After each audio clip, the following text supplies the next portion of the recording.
क्या आपने कभी सोचा है कि किसी चीता के मुंह से अगर कोई शिकार निकल जाए तो क्या होगा? क्या किसी शेर का शिकार उसे चकमा दे सकता है या फिर कोई मुर्गी भी गिद्ध के लिए खतरनाक हो सकती है? आज हम आपको जानवरों के कुछ ऐसे मोमेंट्स बताने वाले हैं जहां शिकारी जानवर के मुंह से शिकार बचकर निकल जाता है। तो चलिए शुरू करते हैं। Number 1, leopard versus porcupine. Leopard काफी खतरनाक होते हैं और अपने शिकार को किसी भी कीमत पर नहीं छोड़ते, मगर कभी कभी ऐसा होता है कि उसे भी मात खानी पड़ जाती है। एक लेपर्ड अपने शिकार के लिए एक पर्क्यूपाइन का रास्ता रोक लेता है। वो उस पर्क्यूपाइन को खाने के फिराक में रहता है, लेकिन पर्क्यूपाइन अपनी जान बचाकर वहाँ से निकलना चाहता है। पर्क्यूपाइन के शरीर पर कांटे होते हैं जो शिकार से उनकी रक्षा करते हैं, और वो जब खुद को मुसीबत में पाता है तो इन कांटों को ऊपर कर देता है और उसका शिकारी घायल हो जाता है। लेपर्ड उस पर्क्यूपाइन को अपना शिकार बनाकर अपना पेट भरना चाहता है, मगर पर्क्यूपाइन के कांटे हर बार लेपर्ड को आगे बढ़ने से रोक देते हैं। काफी देर हमले की कोशिशों के बाद भी लेपर्ड को सफलता नहीं मिलती है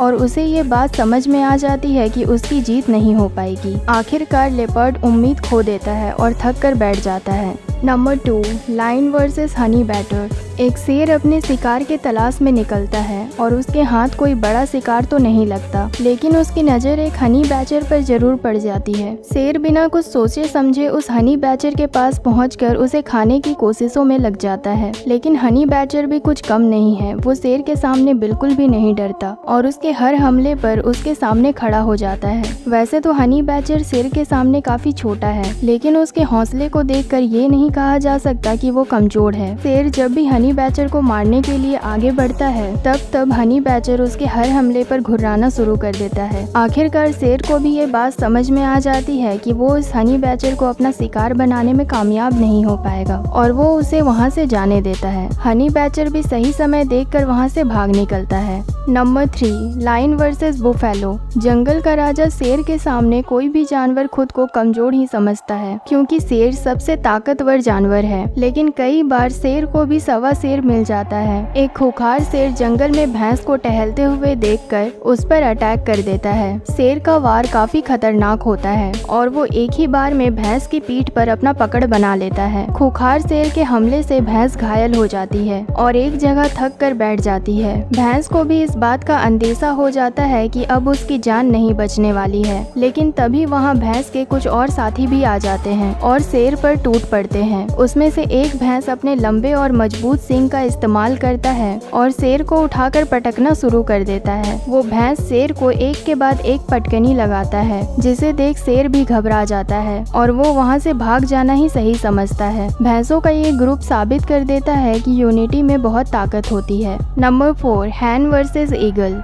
जब एक माँ के बच्चों पर हमला होता है तब उस माँ से ज्यादा खतरनाक और कोई नहीं होता। वो माँ चाहे कोई ताकतवर जानवर हो या फिर कोई मुर्गी ही क्यों ना हो। एक मुर्गी अपने छोटे छोटे बच्चों के साथ एक जगह पर बैठी होती है, लेकिन तभी एक गिद्ध उस पर हमला कर देता है। गिद्ध का हमला काफी खूंखार होता है और वो उस मुर्गी के बच्चे को अपना खाना बनाना चाहता है, लेकिन मुर्गी अपने एक भी बच्चे को उस गिद्ध के हाथ नहीं लगने देना चाहती और पूरे जोश के साथ उस गिद्ध से लड़ने लग जाती है। पहले तो वो गिद्ध अपनी चोंच और पंजों से उस मुर्गी पर लगातार हमले करता है, लेकिन मुर्गी की हिम्मत को देख वो भी हैरान हो जाता है और शांत पड़ जाता है। हमलों का ये सिलसिला कुछ देर ऐसे ही चलता है, लेकिन मुर्गी गिद्ध को अपने बच्चों के पास भटकने भी नहीं देती। गिद्ध और मुर्गी के बीच कड़ा मुकाबला होता है, लेकिन उस मुकाबले का अंत गिद्ध के हार से ही होता है। Number 5, chicken versus king cobra. एक मुर्गी अपने छोटे छोटे बच्चों के साथ खेल रही है, लेकिन तभी वहाँ शिकार के तलाश में एक कोबरा आ जाता है। वैसे तो मुर्गी किसी पर हमला नहीं करती, लेकिन अपने बच्चों की रक्षा के लिए वो कोबरा से भी भिड़ने से पीछे नहीं हटती। कोबरा को अपने बच्चों के पास आता देख वो काफी घबरा जाती है और वो कोबरा पर हमला करना शुरू कर देती है। एक बार तो मुर्गी का आक्रामक रूप देखकर कोबरा भी वहाँ से भाग जाता है, लेकिन पेट की भूख उसे वापस उसी जगह लेकर आ जाती है और इस बार वो मुर्गी के घर में घुसने में कामयाब हो जाता है। अब मुर्गी के लिए खतरा और भी बढ़ जाता है, क्योंकि इस जगह पे उसके बहुत सारे बच्चे रहते हैं। कोबरा अंदर घुसकर बच्चों को खाने की फिराक में रहता है, लेकिन मुर्गी के लगातार हो रहे हमले उसे बच्चों को छूने तक नहीं देते। कुछ देर में मुर्गी अपने सारे बच्चों को उस जगह से बाहर निकाल देती है और कोबरा को वहीं अकेला छोड़कर चली जाती है। तो दोस्तों, वीडियो अगर आपको अच्छी लगी हो तो वीडियो को लाइक करें, शेयर करें और हमारे चैनल को सब्सक्राइब करना ना भूलें।